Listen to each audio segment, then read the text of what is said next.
Shall I take over my chair responsibilities now? We will just ask Dr. Sen. We will just welcoming Mariam. Welcome to the call. Just to say, I think she's just trying to set up. Can we just give her a minute before we make her go live? Welcome. We understand it's super early for you in the morning in New York, but we're delighted that you can join us. We will ask Dr. Sen to just introduce our chair. I think, Evelyn, you are due a well introduction. So we'll just ask Dr. Sen to introduce you as we wait for our guest speaker to set up. Thank you, Evelyn. Okay, thanks so much. So let me get this started. It's good evening for people who are in India, but I realize for Mariam, it's early morning in New York, and all of you from different parts of the world, thank you so much for being with us on this absolutely exciting topic, which I'm so waiting to learn from all of you. And it's a burning topic when we talk about climate change and climate refugees. And I did a very basic Google search, and it told me every 48 minutes we seem to be losing people who are sort of being forced to migrate from one part to another. And the scary part is that while we might be able to stem migrations elsewhere, though that will require a lot of political and social will to be able to do that, but this seems to be such a situation that unless the civil society, the governments, and everyone gets together with the absolute correct intent, we are not going to be able to do anything. And we are losing time. Delhi, from where I'm based and I'm talking to you, we are currently a gas chamber. Gurgaon, Delhi, NCR. So, it's like it's come very close to us now. It's scary as hell. So, the soonest we are able to do something collectively, because I know this cannot be an individual kind of an action. So the soonest we are able to do something, and I implore all of you that we need to come together, we need to work collectively, we the people and our governments, to take measures to better our lives and to better the lives of the planet. So without further ado, let me introduce the chair of the session, Dr. Evelyn Tennant. She's a political scientist by training who's currently working on policy and advocacy strategy at the intersection of human rights, migration governance, and climate change. She works with a number of CSOs and networks and is co-convener of the Climate, Migration and Displacement Platform, CMDP, and a member of Global Migration Policy Associates. Prior to joining GMPA, she worked for many years at the University of Chicago, most recently as Associate Director for the Center of International Studies, where she taught topics including the evolution of the international human rights regime, non-state actors in global politics, and US and global environmental politics. She lectures on sustainable development at the University of Illinois, Chicago. Over to you, Evelyn. Thank you very much, Dr. Sen. I'm really honored to be able to do this. And I'm really pleased that I get the privilege of introducing one of the absolutely best qualified speakers in the world to bring together all of the aspects of issues of migration and displacement and climate change. She's Mariam Traoré Chazal Noel, and is an expert on migration, environment, and climate change in the Migration, Environment, and Climate Change Program at the International Organization for Migration, the UN Migration Agency. She's been doing this for some time now, and IOM has been at the forefront of the efforts to encourage governments and stakeholders to address the issue of migration and displacement that arise out of climate change impacts and other forms of environmental degradation. So without further ado, because we really do want to hear from you as well as the other speakers, just before you start, I do want to do the other speakers, the favor of letting them know the order in which they will be speaking. So after Mariam Traoré Chazal Noel speaks, then Professor Tasneem Siddiqui from Rumra, Dr. Stephen Adawan, then Dr. Xochitl Bada, and Dr. Shannon Gleason, in that order.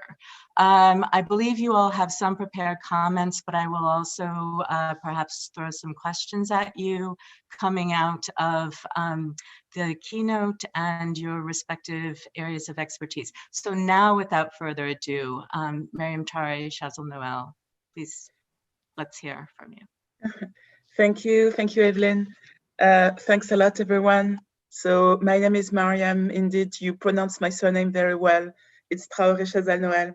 So I've been working at the International Organization for Migration, the IOM, specifically on the topic of climate change, migration, and the environment since 2030.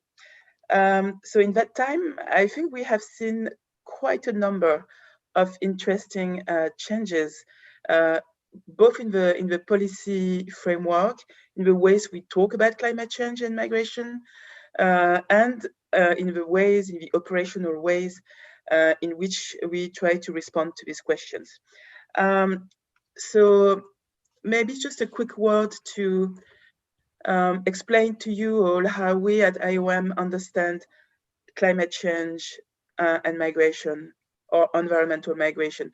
We don't have a set use of term. We tend to lean towards using environmental migration so that climate change impacts are included in this terminology.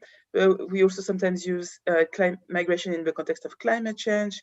I think the key for us is that when we speak about migration, we speak about all forms of movement that takes place directly or indirectly due to the impacts of adverse climate impacts. And for us, these movements, whether they take place within a country, whether people cross a border, whether they live forever, whether they come back, for us, we still conceptualize these people as migrants. So I'm sure all of you here are aware of the nature of the semantic debates on how we should call people migrating, being displaced in the context of climate change. We lean towards using climate or environmental migrants. We do not support the use of the word climate refugees, simply because we think it's too much of a political issue that hides some very important point.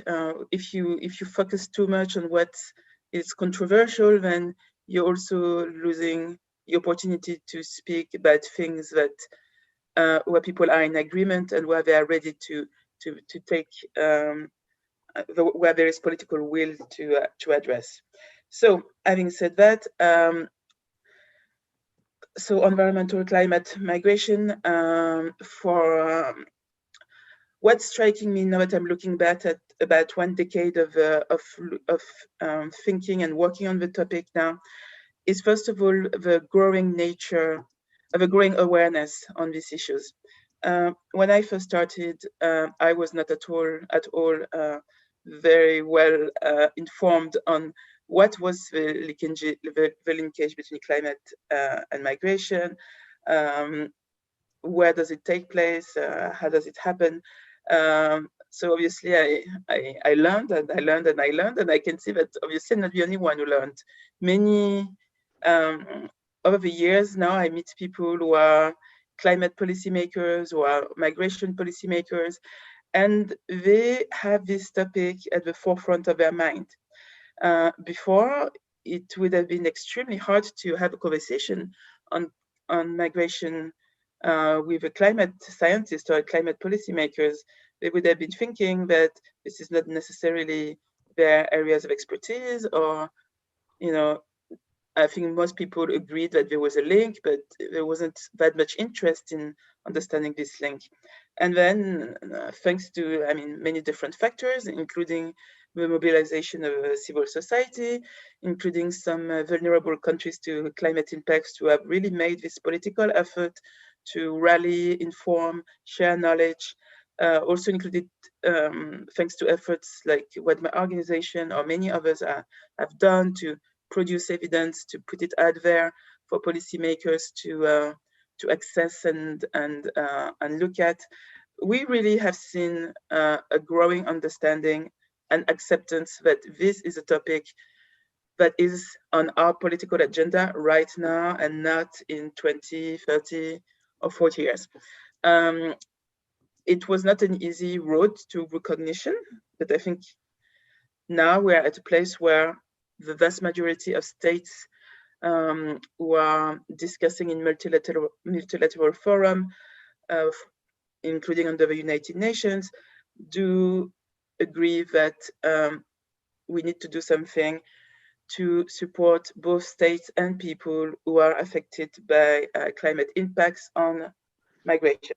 So at the policy level, these responses looked like a number of non-binding but nonetheless interesting guidelines, global guidelines discussed, negotiated by states under this multilateral forum, and adopted. There are a few of those that are relevant to this climate and migration nexus, but I will just briefly mention two, because to me these two really are where are really the building block on which to look at the future. So first, United Nations Framework Convention on Climate Change, the Paris Agreement 2015, that created something called a task force on displacement. This task force on displacement is an expert group which is basically under what is called the Warsaw International Committee on Loss and Damage, and this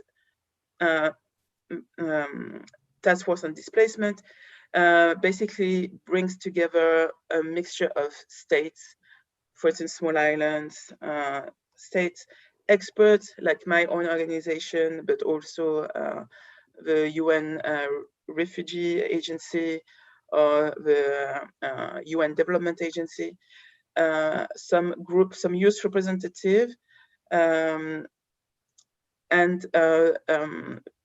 civil society experts specialized in data. So the work of this task force was to produce recommendations on how to prevent, respond, and anticipate mobility in the context of climate impacts. These recommendations were produced, they were then endorsed at a higher political level, and they were adopted by the states at the UNFCCC Conference of Parties in 2018 in Poland. In parallel to that, same years, we are seeing in global migration policymaking the emergence and negotiation of a process called the Global Compact for Safe, Orderly and Regular Migration, the GCM.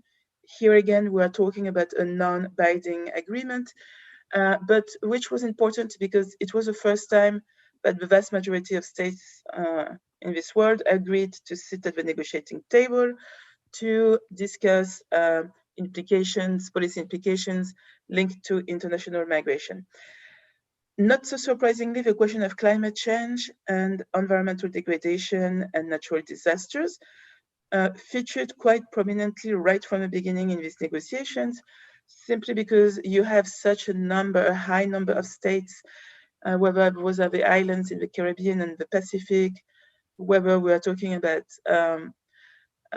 African countries throughout the whole continent, whether it's Western, Eastern, Southern Africa, a lot of Southern American countries who really made a political push to ensure that these climate dimensions were included to this agreement and that they would feature prominently.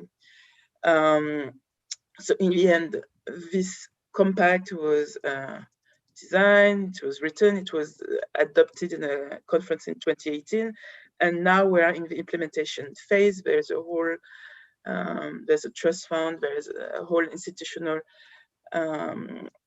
architecture to support states to implement the Global Compact for Migration principles at the national level. So this is where we stand now. All of this is fairly recent, but what I do see is that we have a global policy framework through these two texts and agreement that is influencing national policy making. And we see it in different parts of the world. We see it in Peru, for instance, or we see it in Azerbaijan, because IOM is helping these countries to review national policy frameworks and to ensure that they align with the guidelines provided in this text on climate change and migration. So let me move to the other part of my presentation here. So it's good to have the text, obviously, because it does, beyond just the fact that they are text, for actors like us, IOM, it is, we need this policy legitimacy to speak with our donors, to basically have the financial means to put these ideas into practice. So we do see a lot of values in this global policy discussions being strong and bringing a lot of states at the table, including the states most vulnerable, but also the donor states. But now we are looking at a new phase. So I would say the last 10 years was the phase of awareness, the phase of the discussion, the phase where a lot of actors in this world of climate and migration felt very proud because they felt that the topic is being acknowledged, recognized, put on the table, taken seriously. But obviously, words need to turn into action. And when you start thinking about how do you implement such principles in practice, it becomes more complicated. Obviously, no one has a response as to how you magically do this happen. You just have to keep, building projects and programs all over the world and try to change policy frameworks at national and regional levels so they become more suitable. And then eventually all of these changes all together should produce some positive outcomes. But there is one thing which I think is extremely important and which has not been solved in any ways, and it relates to the question of funding. At the moment, all the actors, not just my organization, but others as well, and I'm pretty sure it's the case also for civil society actors, they are funding their interventions on climate and migration with populations with funds which are not usually climate-related funds. So let's say for IOM, we'll get migration-related funds to implement this our action on climate change and migration. As far as I'm aware, no one to date has obtained funding from like a big climate fund, like a Green Climate Fund or similar kind of entities to implement a migration and climate large programming in a country. And I think that's the future to put our words into action. And it will be difficult because it's, again, bringing like layers of complexity, of technical complexity, but I think we will have no choice but to look at that. And the two other and last points that I want to make, it relates to the fact that the more we look at the climate change and migration nexus, and the more we realize that there are so many, let's say, ramifications to it. So you started looking at climate change and migration, and then you realize that this affects children or indigenous people differently. So you also need to think about the specificities and not just about climate and migration in general, but about the impact of some specific population.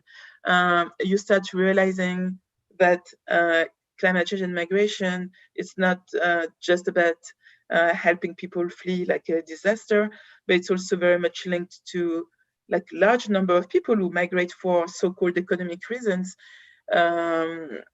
If you speak to these people, like my organization does, because we do a lot of enumeration of migrants, they'll tell you that they moved because of they're looking for a better life, they need economic opportunities. If you ask more questions, you realize that the climate impacts on their livelihood at home has encouraged them to migrate. But if you just have a superficial conversation, you'd have the feeling that this is only an economic problem, when in fact it is an economic problem combined with a climate vulnerability issue. So basically, there's just all of these different strands of work, whether it's also the connection to the health dimensions, the connection between climate and migration and trafficking of people, smuggling of people. All of this means that there are just so many ways to look at our problem. So looking at the future, it's really also about making this connection. One of these connections, since we are in this specific conference, I think relates to diaspora's engagement. There's been a lot Mary, of... I think your connection may have frozen. Oh, okay. Can you hear me? No? Yes, we can hear you again. Yes, we can hear you. Okay, anyway, that was my last point. So I was thinking, in terms of the diaspora engagement, this is something that has been discussed quite a bit at the theoretical level. How do you encourage migrants community abroad to invest in climate action in their communities of origin, or how do you benefit from their specific technical skills in that respect? So those are, again, examples of programming which are in the making, which are under development, but are not widespread enough. And with this, I will stop. I hope I didn't go over the time. I hope not. Otherwise, I apologize. Thank you so much, Evelyn. I think you were perfect on the time. Thank you. Maybe it was just my screen that froze. In any case, lots to come back to in that. That was a fantastic overview of some of the key issues. And with that, let's turn over to Professor Tasneem Siddiqui. She's professor of political science at the University of Dhaka and the founding chair of Refugee and Migratory Movements Research Unit, RUMRU, the premier migration think tank of Bangladesh.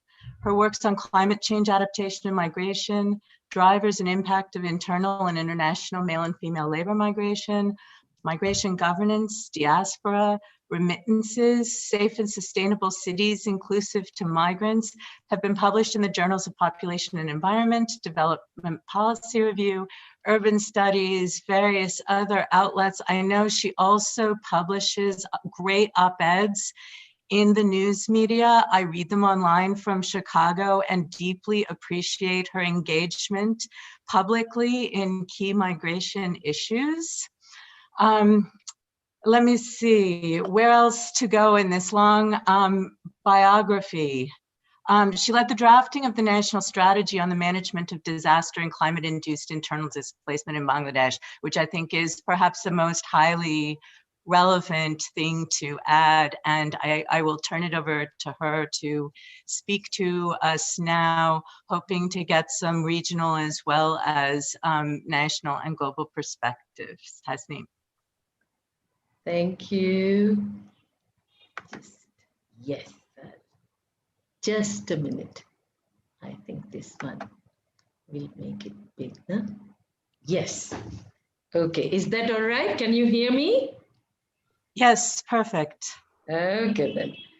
Okay, so I'll be speaking, I think, what Mariam has spoken. So I think it's quite chronologically we can come to this accommodating migration in climate change adaptation discourse in the context of Bangladesh. So we all know global data and everything that which are showing that by 2050 in sub-Saharan Africa, South Asia, Latin America, 140 million people will be displaced. And when it comes to Bangladesh, we get this data that 1 in every 7 persons will be displaced. So therefore, climate change, migration, displacement are important sort of issues in the context of Bangladesh.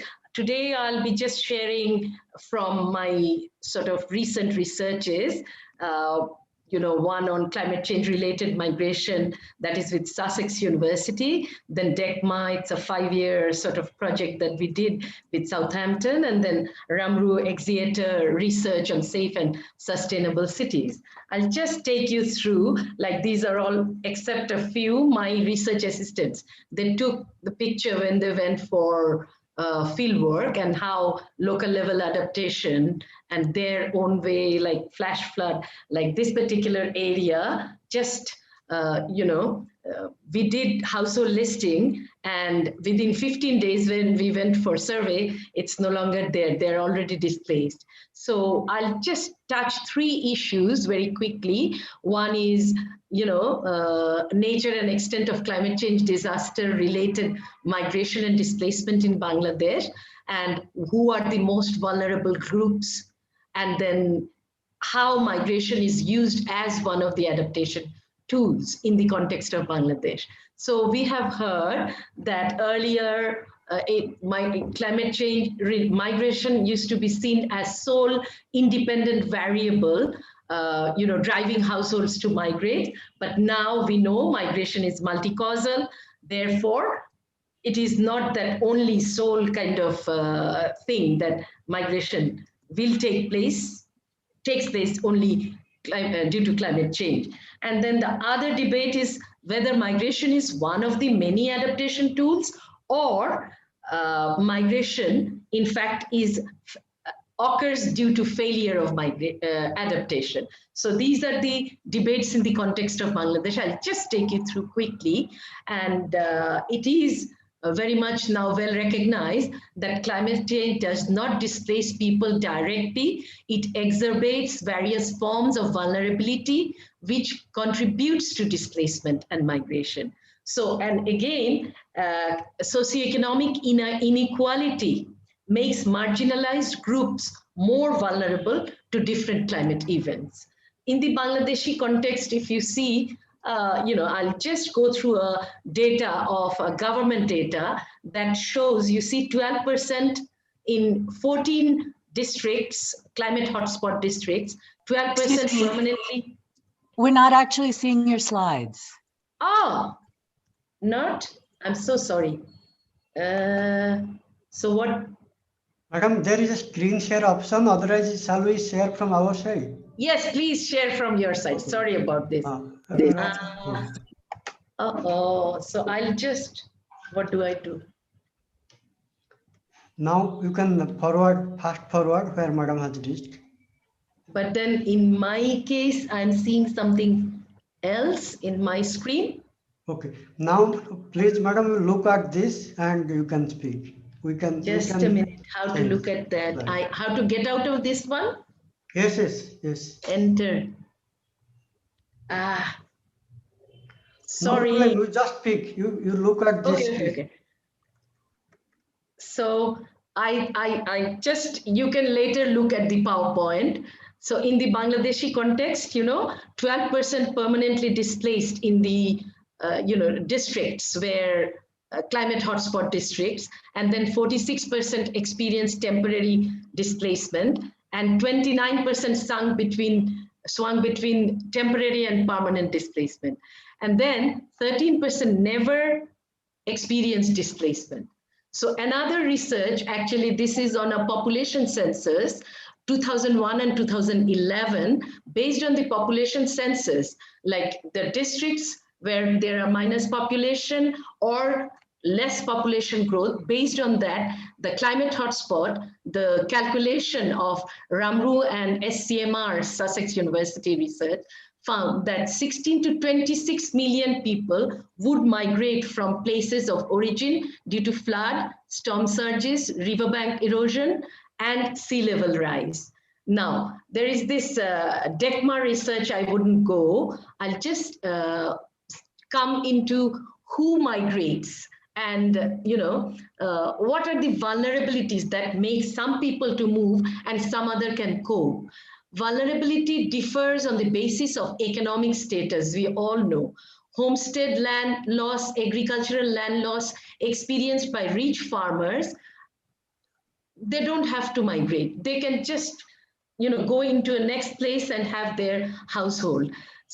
Then again, better economic means could diversify livelihood as well in the aftermath of loss of traditional livelihood. So maybe they don't need to migrate. But then again, if waterlogged persons from Khulna, Satkhira, rich farmers can afford to buy salt-tolerant rice, so they don't move. But poor farmers cannot, so they move.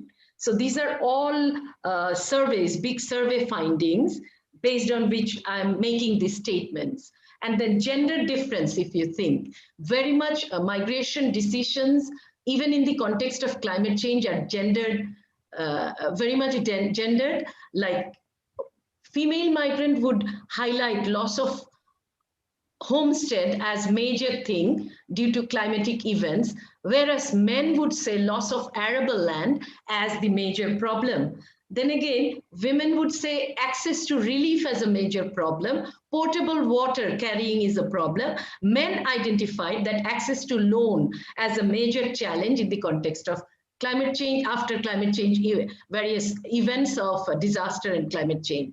Then again, like vulnerability, when you come to the cities, that is also very much ethnicity, gender, age, and geographic location determines that the results and how these people would cope to climate change related stresses.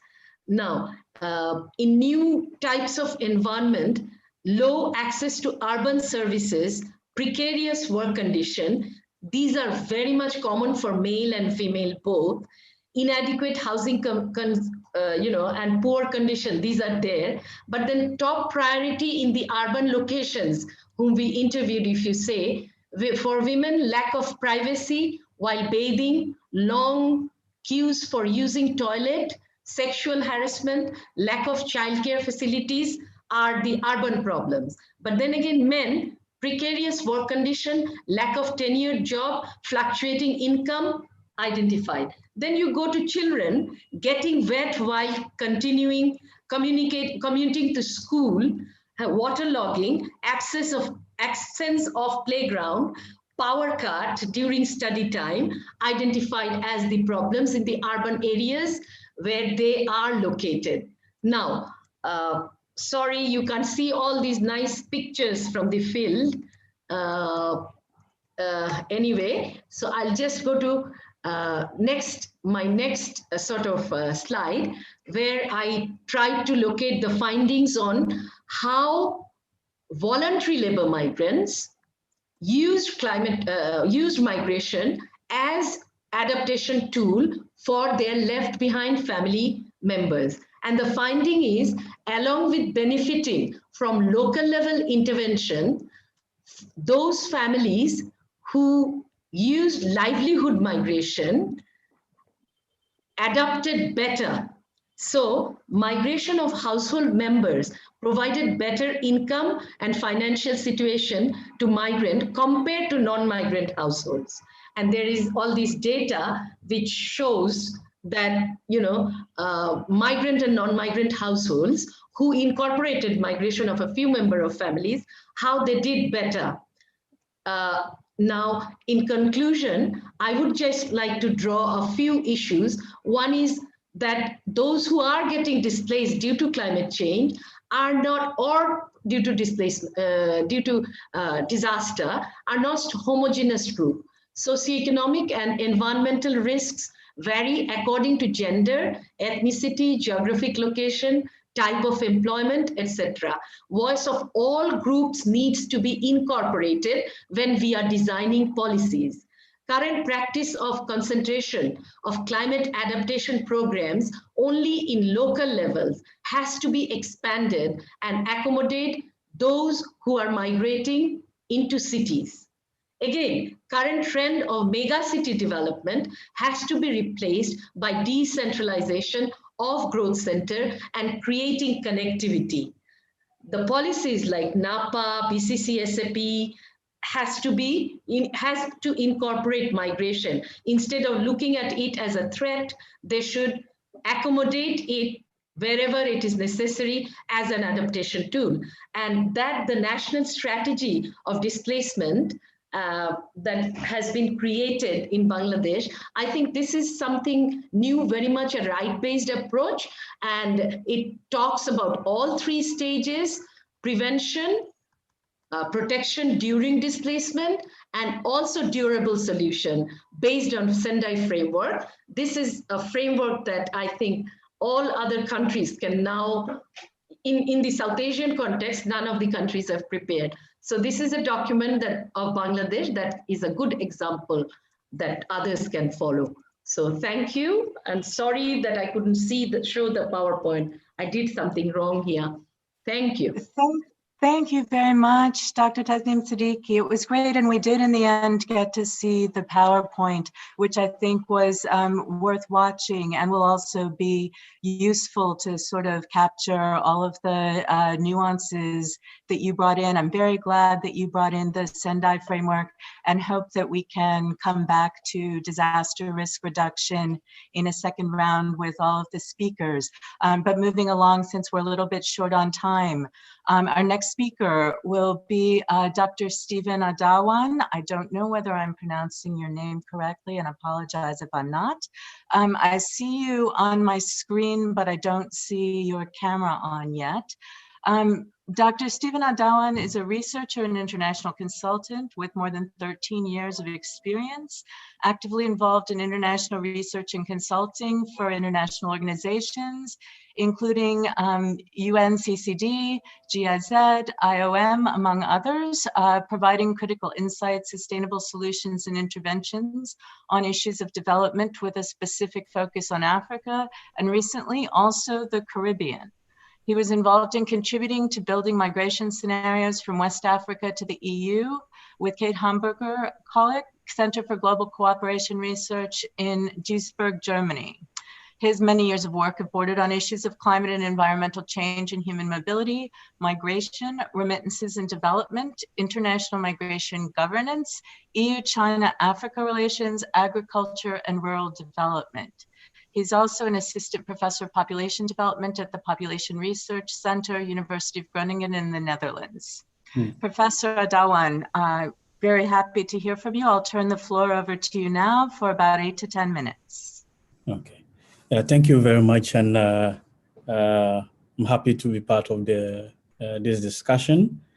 Sorry, I came in late because of the time difference. I didn't know that 2 o'clock, I was still waiting. It's still 1:41 here. So the time difference is kind of like a bit tricky, but thank God I'm here.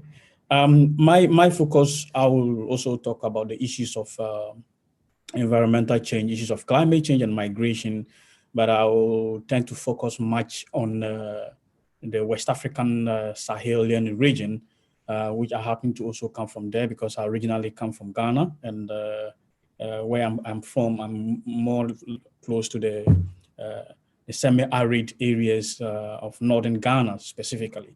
And on the issues of climate change, the Sahelian region has been a fragile region, has experienced also has challenges in relation to climate change impacts, of course, also issues related to environmental change, looking at issues of environmental degradation, specifically land degradation, desertification, also experiences issues of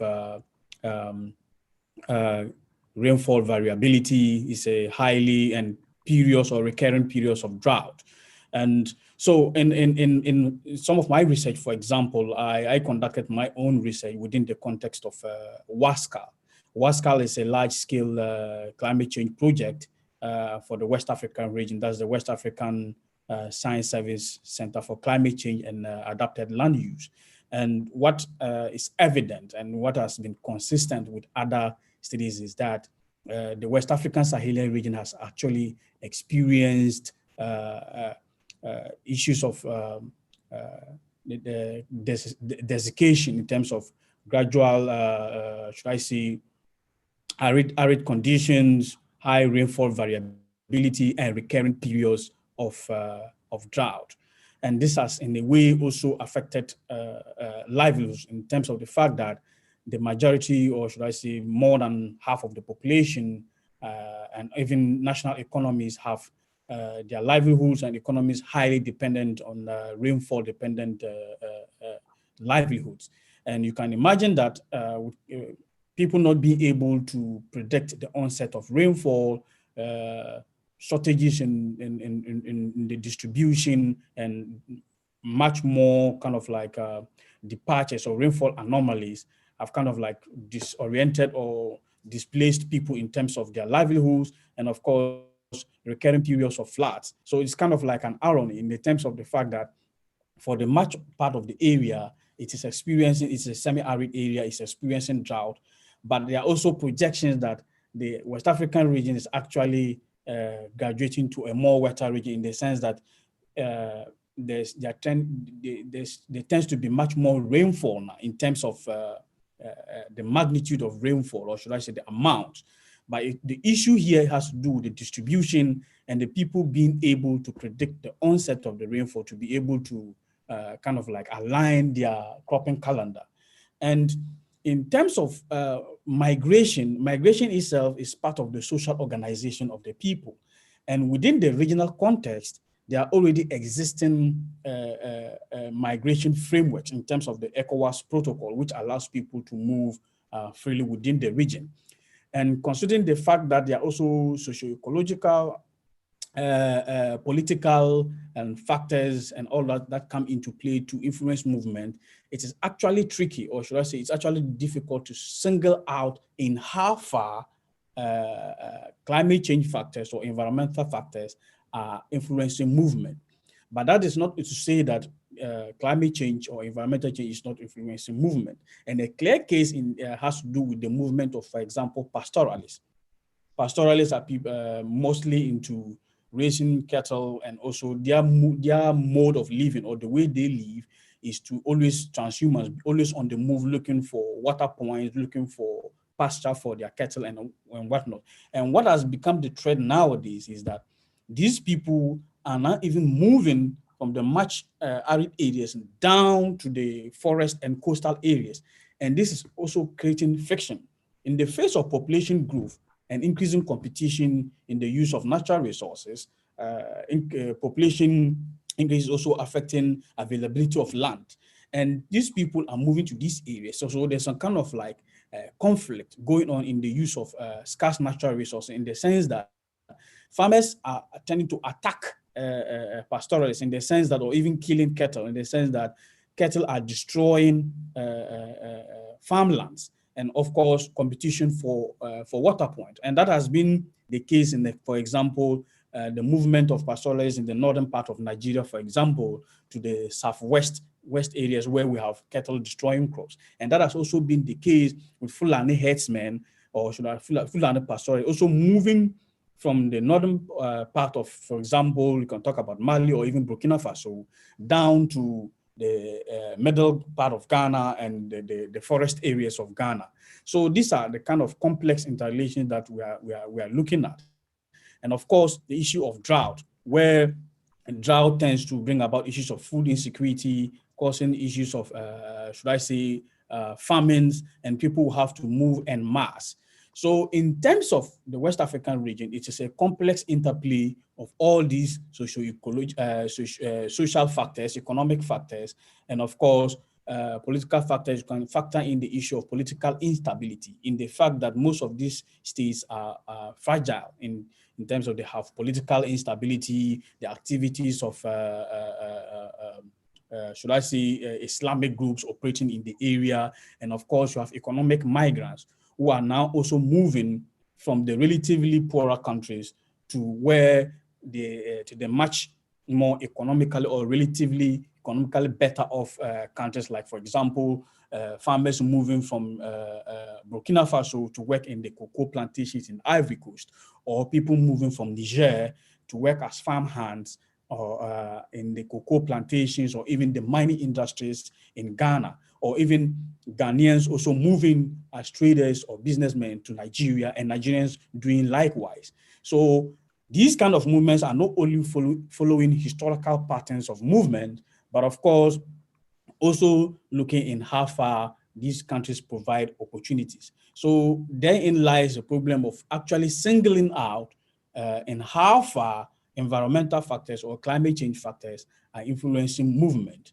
But of course, you cannot discount the fact that climate change influences movements in these fragile environments that we are talking about. Thank you very much. Thank you.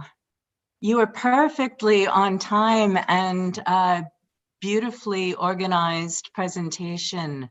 I liked the reference to the problem of predictability and difficulty of predicting rain onset to align coping calendars.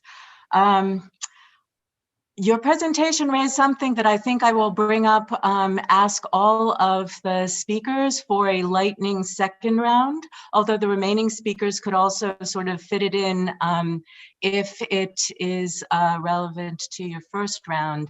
And that is just as we look forward, when we look to the future, what has the pandemic changed?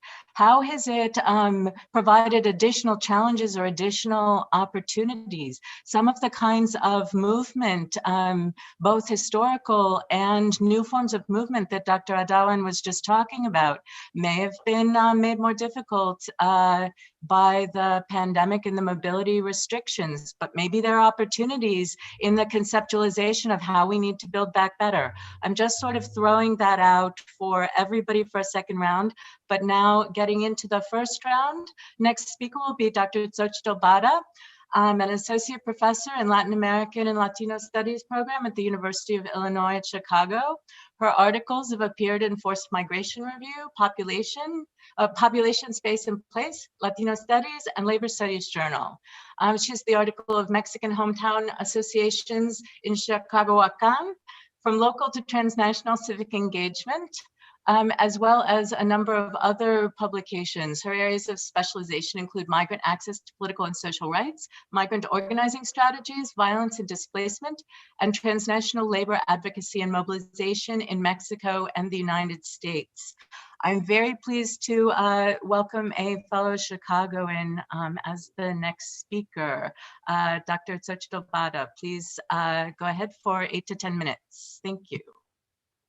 Thank you. I believe I should take less because I am speaking in also with Shannon Gleason. But okay, so I'll try to make my remarks very brief. I can, if you want to speak together, let me also just introduce Shannon Gleason then. Dr. Gleason is Associate Professor of Labor Relations, Law, and History at the Cornell Labor Relations School. She earned her PhD in Sociology and Demography from the University of California at Berkeley, and was previously on the faculty of the Latin American and Latino Studies Department at the University of California, Santa Cruz. Her books include Accountability Across Borders, Migrant Rights in North America. I believe she and Dr. Bada may have co-edited that together, and I know that they have been working together. So please, yes, however you want to divide up the time in your presentations. Thank you. Yes, thank you very much. It's been a pleasure to join this event. I would like to make my remarks with the issues that I've been working on lately that have to do more with rural migration and development. And it's very refreshing to hear this morning on this panel and make some comments about what I've been listening to this morning, because it's been a while since climate migration has been brought as a new narrative to understand migration. And I believe that in the first decade since the Global Forum on Migration and Development has been forced to create this as a new narrative, the results have been a little bit mixed, because it's still not enough to just bring the narrative to the International Migration Forum, including the IOM and the GFMD. But what is important is to really advance beyond the conceptualization of who happens to be a migrant.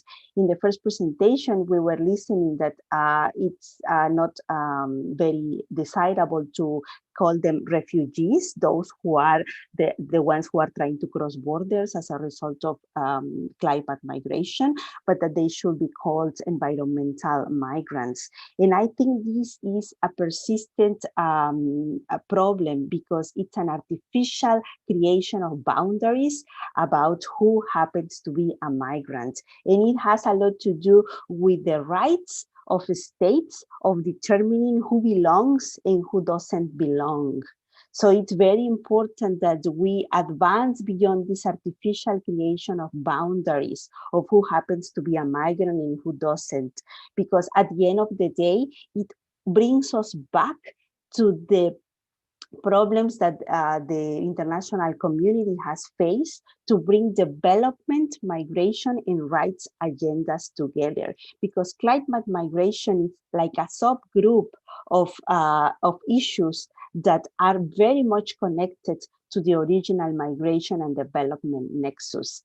It's just very recent, again, that this idea of the narrative of climate migration has been trying to be separated from the agendas of development and migration. But I think it's very unsuccessful to do that, because it's a lot more productive to continue with the focus of trying to understand the links between migration and development, because those links may seem straightforward, insofar as persistent underdevelopment clearly encourages migration. And this is exactly what we've been listening today from the presentations from the West Africa, from Bangladesh, and how much it has to do with drought, how much it has to do with lack of access to possibilities of land tenure, and like how it's also both from the countryside to the cities, and it as a first step, and then it moves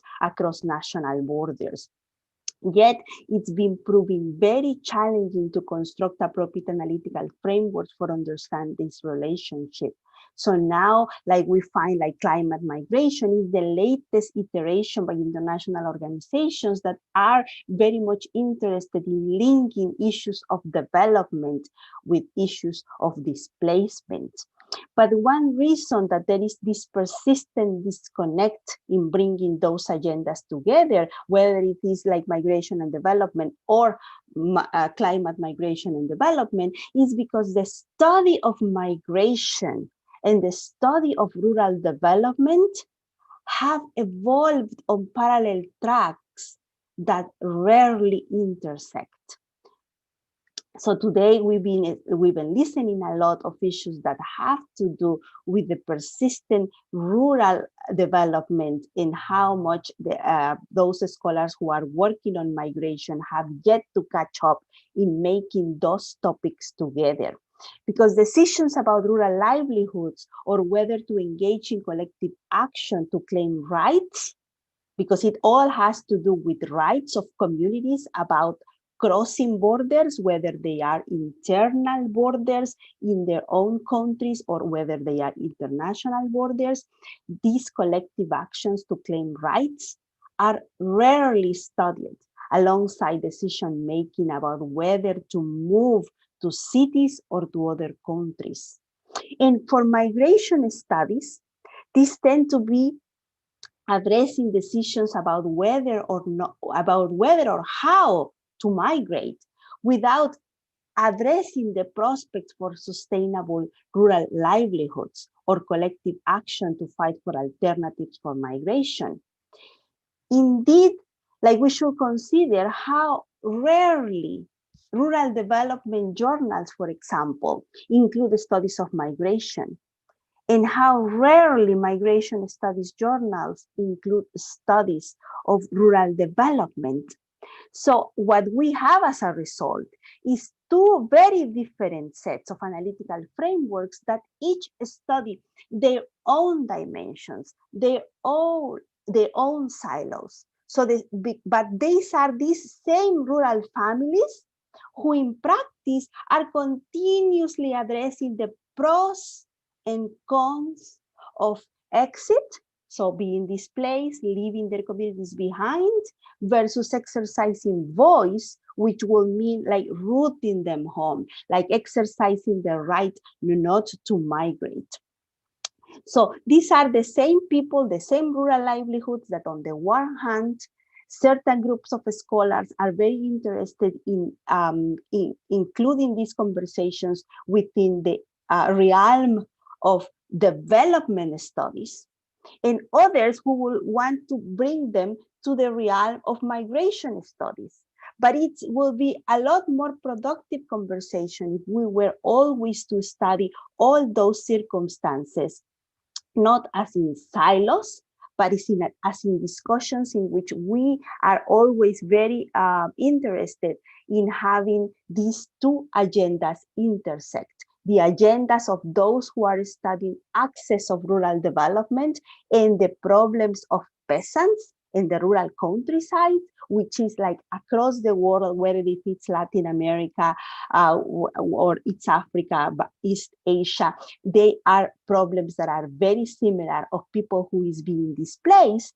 And this will be one of my comments. And the second one of my comments will be like to really bring to the agenda the possibilities of bringing that collective action to these immigrants, in which these artificial boundaries about whether or not they are economic immigrants versus climate refugees, like these artificial boundaries, we should be more interested in breaking those boundaries to allow for a lot more freedom of movement that does not bring these artificial concepts that very oftentimes these concepts have been created by the convenience of nation states, because they want to create distinctions of who happens to be a refugee versus who happens to be a migrant, for closing the borders, for creating more crises within migration. And then those are my brief comments today, and I will then pass it to Shannon Gleason. Thank you. Excellent. All right. Hi, everyone. Can you hear me okay? Yes. Yeah. Okay. Thank you so much for adding me to this lineup. I've been really excited to hear about this amazing work happening. Coming from the United States, we are very provincial in our approach to understanding migration as a global phenomenon. And a lot of our conversations, especially in the sociology of migration, which is the disciplinary tradition that I come out of, tends to be very focused internally. So I am very grateful for the opportunity to speak with you guys and to hear about the international context for understanding these issues. I just want to add a few things to what Xochitl already said. And in fact, I might even be repeating some of her points because I think they're so important. But I think the discussions here today prompt for me at least two main sets of questions. One having to do with the way in which we conduct our research in this arena. And I just want to highlight some of the things that our various speakers said. And the primary one being, what are the sets of research questions that emerge from the phenomenon of climate migration, and to what extent are they new or really recasting old questions? And so to get to Miriam's point, for example, when we think about how we conceptualize the issue of climate migration, for me, one of the interesting questions is, what is the flow of migrants that emerge from the climate refugee context, however we define that? Is it that disasters, be they floods or other long-term things like droughts, is this either equalizing or is it further stratifying who it is from the sending region that is able to migrate? We know that generally speaking, migrants are not necessarily the least resourced of their origin communities, because they have to have some resources in order to make that trip. And one of the questions I have is, methodologically, is there an equalizing force that, say, a broad natural disaster has in terms of who's able to leave? Or do we continue to see a highly stratified population of folks who are able to make that trip outward as a form of exit? And I think for me, the biggest question here methodologically is the collinearity with the various other factors, as Stephen mentioned, that account for why people migrate. And I think climate migration is not alone in this problem for us as empiricists. I think there's lots of other ways in which social scientists in particular have tried to parse out the decision making of migrants. And so, for example, asking folks why they've moved in and of itself is a methodological quandary, because it's not the case that migrants necessarily have that well sorted out in their mind. And just as was mentioned, if you asked individuals why they move, Miriam mentioned this and Stephen did as well, they may not necessarily say because of climate, and that's not necessarily the proximate determinant of their movement. And so as we set up research programs around these issues of climate and environmental migration, I think we need to be careful not to overly focus on this as a primary factor, but really put it into the collection of factors that might be driving economic deprivation in some cases. I want to say two more things just in terms of what this means moving forward. One issue that hasn't been discussed, I think, as much, and which is very much on the minds of the American context, is the regulatory context for receiving destinations. And so in the case of the United States, we have a really terrible framework for how we think about what we call non-economic migration. We are all in a state of affairs over here around the election, but whether it's the current party that maintains power or the Democrats, neither party here has provided a clear path forward for dealing with humanitarian, what is categorized as humanitarian migration. And I want to just put on the table one example of the problems that we might foresee with any kind of regulatory response to providing pathways for climate migrants.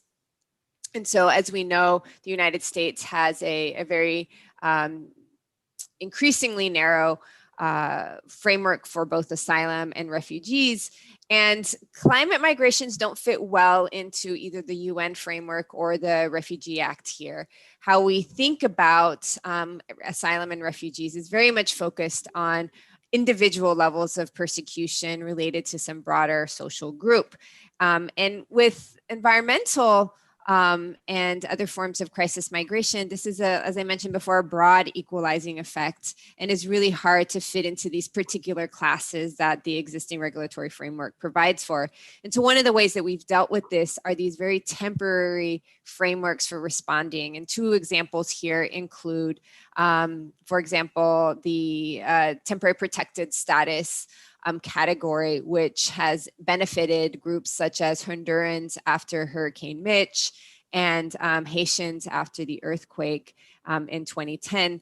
Not necessarily we wouldn't call that environmental migration, but certainly disaster-driven migration. And the problems that we're seeing now, a decade, 2 decades later, all are related to the temporariness of both of those frameworks, which have a couple of different assumptions embedded in them, and which we should be mindful of as we advocate for different political responses on the part of receiving countries. One is that the temporariness of those frameworks are highly problematic. In the case of temporary protected status, it's a very fickle program, which is dependent very much on the national origin of an individual. So it reifies the borders and those, in some ways, bilateral relationships with those countries, anywhere from 6 to 18 months. The program is also very much at the discretion of the executive, in this case, the president. And it also creates a whole host of problems for those of us who study the integration of those migrants because of the temporary nature of both work authorization and protection from deportation.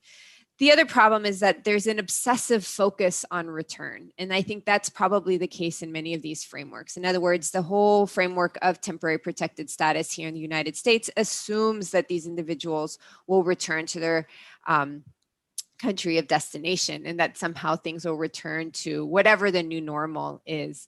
And this is a highly problematic assumption, because in some cases, as we might be thinking about for environmental migration, the destruction of climate change may be permanent, and or the neoliberal responses to it may provide no path for return.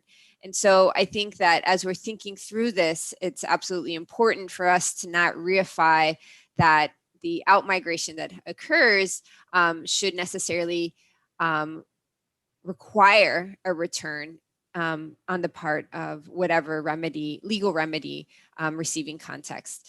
And in the case of temporary protected status here in the United States, that category, that legal category, is very much a defensive, reactionary policy that responds to those folks who've already, through whatever means possible, made it to the country. But it's not a proactive way of actually managing the human rights crisis that occurs in the aftermath of this migration.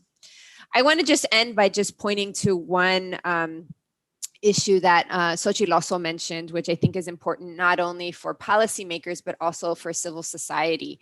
Both Xochitl and I study civil society, both from a quote unquote domestic framework in terms of those immigrant rights organizations in destination countries, but also in a transnational context.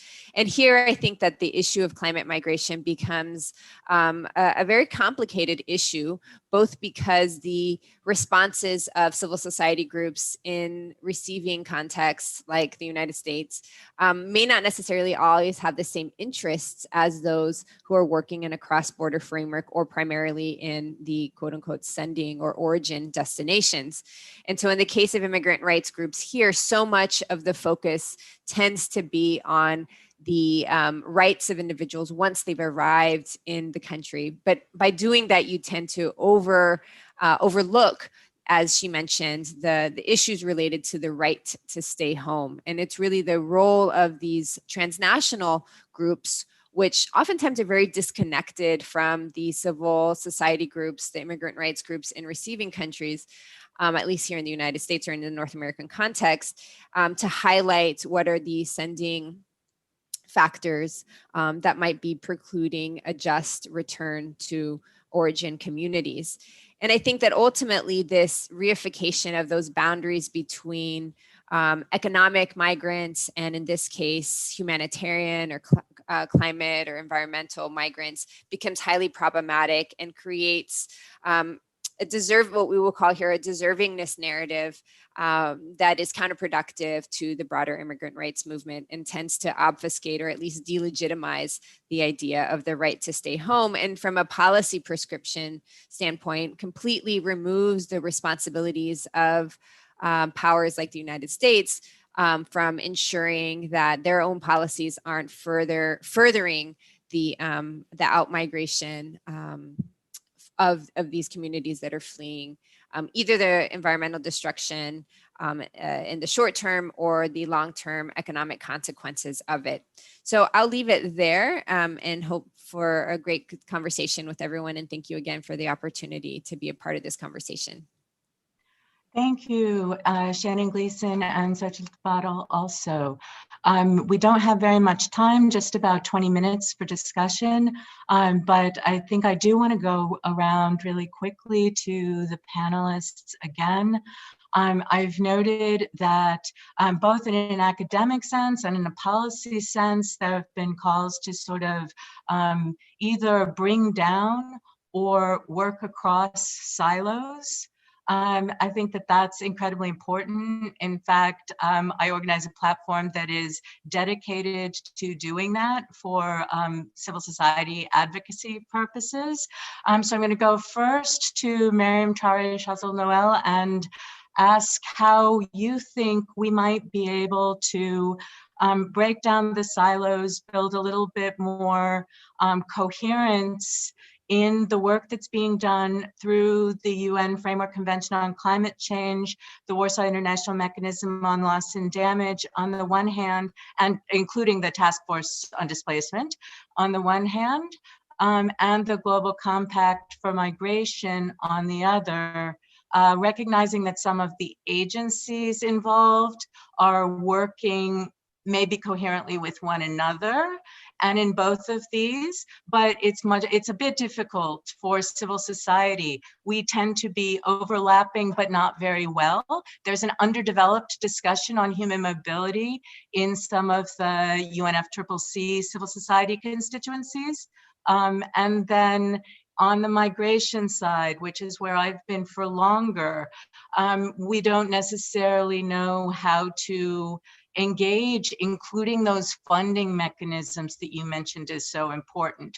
So if you could just do a lightning answer, given that I've asked you a multi-part question, sorry about that, but I'm putting you on the spot. Thank you, Evelyn. So yes, I think there is better coordination among UN agencies, but it is very true that having the automatic impulse to consult with civil society actors, whether it's people from the academia, whether it's representative from youth groups, for instance. It happens more and more, but it's still something that needs to be done more and better. I mean, in informal UN processes like the Global Compact for Migration, there was efforts to really create this ongoing dialogue with civil society actors and so on. But to me, like the key question is, how do you keep that dialogue going when you go to the implementation phase? So now that projects are being developed, designed, you're looking at consulting, I mean, obviously the government, because you have to work with them, but you also absolutely need to remember to consult with the communities themselves, as well with representatives from civil society, from these communities who can really make the difference between a project being meaningful or not. So I would say that this is work in progress. I would say, like, maybe let's give us a couple of years to see whether this is successful or not. But I think there is more and more awareness that civil society, especially those who represent communities, should not be kept aside. And in terms of representation from the academia, for instance, I do feel that at least most of the organizations that I work with, UN organizations, have extremely good relationships with a number of academics from all over the world, and that there is an informal but strong network of people who represent both the UN and the academia, and who are trying to come together to produce some common work. And with this, I'll stop. Over. Great, thank you very much.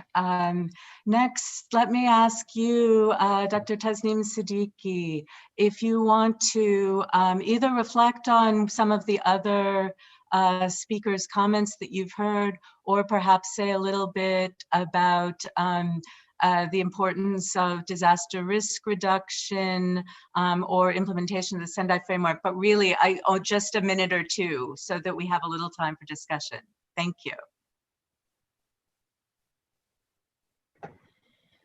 Yes, I think we are very much on the same boat when Yolanda was discussing that making silo has to, we have to come out of that. I think our whole work is towards that. And the thing is, when we say, don't try to find what percentage of migration is climate induced, what percentage is not, because that debate is like, migration is complex, multi-causal. So don't go into that debate, but think of development as a whole.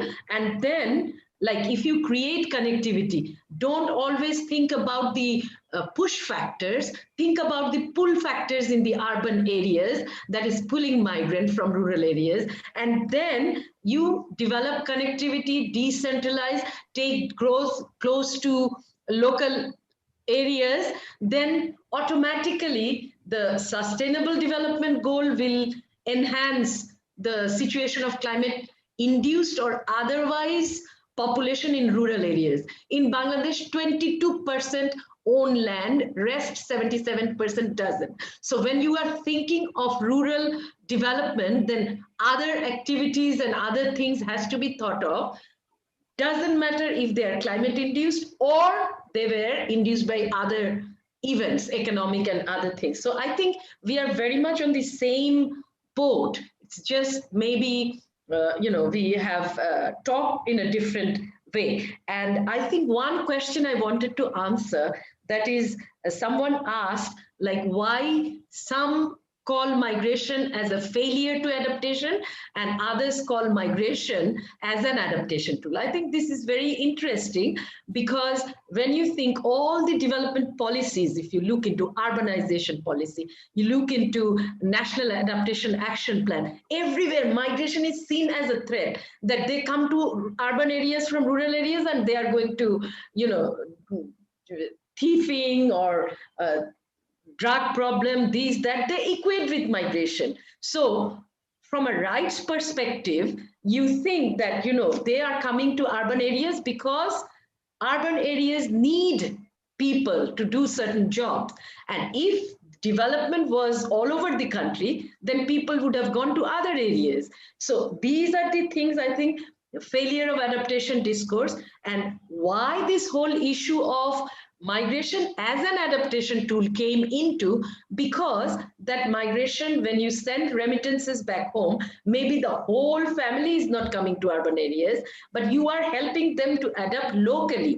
Local rural development that you discussed, like this particular book, this is very much into this, no? That we have done, how local level developments are funded by migrant remittances, doesn't matter climate-wise or otherwise.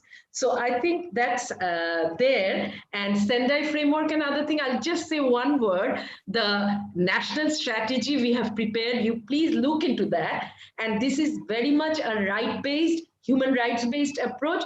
Every section is, we identified all the rights given in the country or have not been given. And then based on those rights, what displaced population or the host community required, in such a situation. So I would say you can look at it's online. It's on Ramru website. If you go, you'll see that. Thank you. Thank you very much. Okay, turning to Dr. Stephen Adawan. What am I going to get you to reflect on? Perhaps your choice of what you've heard from these other speakers. We have several different regions. We have Bangladesh and the North American, US-Mexico, mainly corridor, now returning to ECOWAS. I would love to get a couple of insights, if you have them, on how to, on the pandemic and how to build, what Build Back Better means for looking forward in the Sahel region and ECOWAS, but I'll leave it up to you for your last round of comments. Go ahead. Okay, thank you very much. And in terms of the ECOWAS region, as I stated earlier, migration is kind of like part and parcel of the people. It has been ongoing for a very long time, and we actually have ethnic groups that kind of like flow over to borders. So you have uncles living in, for example, somebody from Ghana and have uncles or relatives living in Togo, or you have somebody in Ivory Coast having relatives in Burkina Faso. But in terms, within the context of the pandemic, for example, most of these governments, there was some kind of like restriction in terms of the movement. Both airports and land borders were kind of like closed. And in recent times, the majority of them have also had into elections and what have you.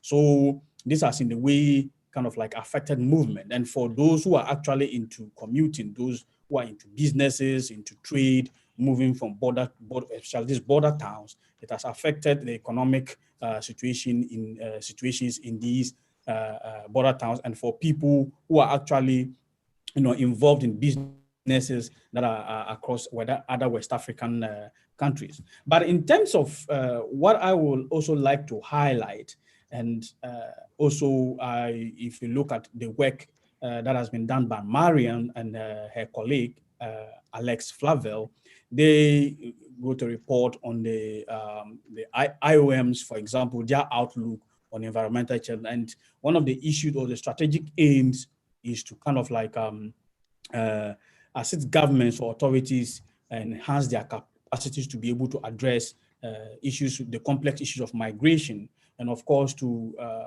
support in terms of enhanced responses to migrants and enable them to kind of like improve the way they approach issues or address issues of migration, environmental related migration.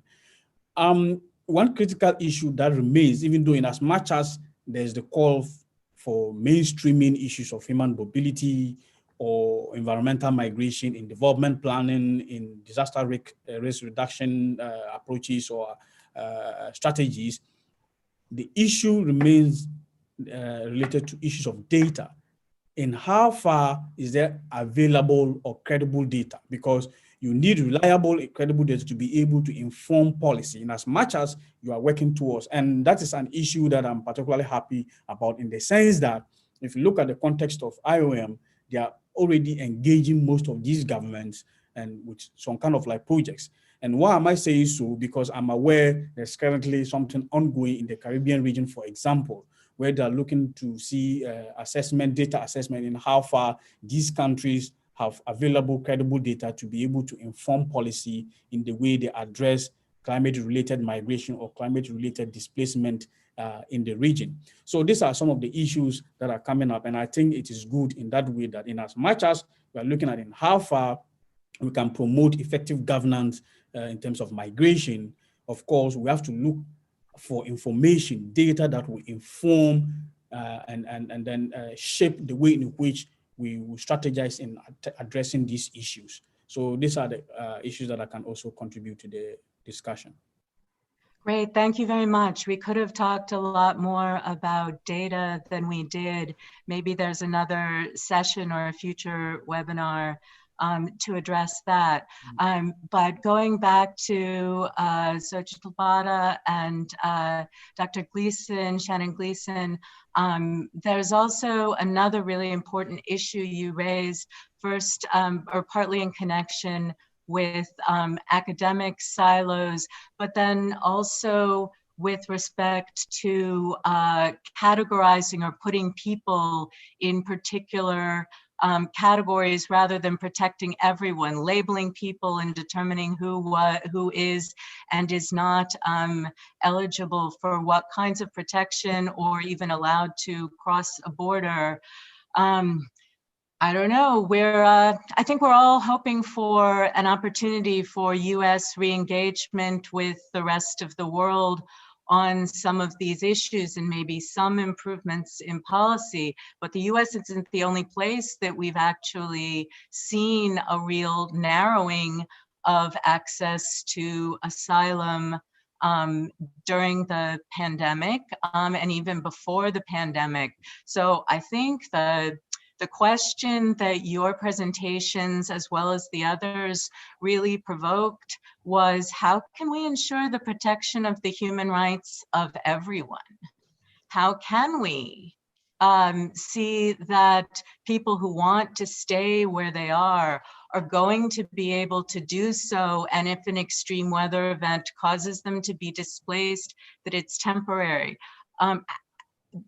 This reinforces for me, this whole session has reinforced for me the need to think about this from the very beginning, from the perspective of rights and what people who are at risk of displacement and loss of livelihood need to be offered, how they need to be consulted, and how they need to be part of a solution for adaptation. And it probably depends on the people, whether migration opportunities represent an adaptive strategy that, all things considered, will work for them, or whether it is a failure because if they can't bring their families with them, for instance, that would be an unendurable hardship. So I'm speaking too much, but a couple of last words from each of you, Xochitl and Shannon, and then I think we'll have to close.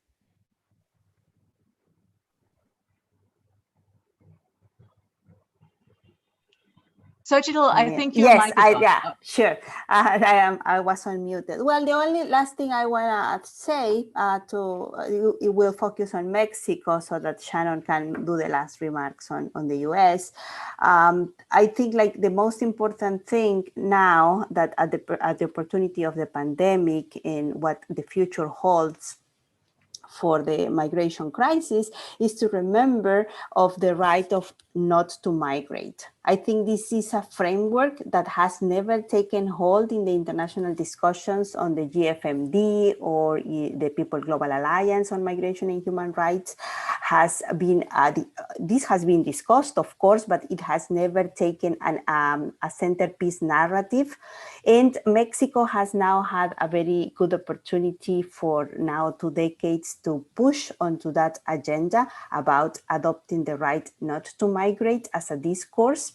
And it's fascinating that President López Obrador, one of his first discussions on the issue, he decided to really push into addressing root causes of migration and allowing the agenda of the right of not to migrate to be kind of the center of his policies. Whether or not he is going to be successful, that's a very different thing.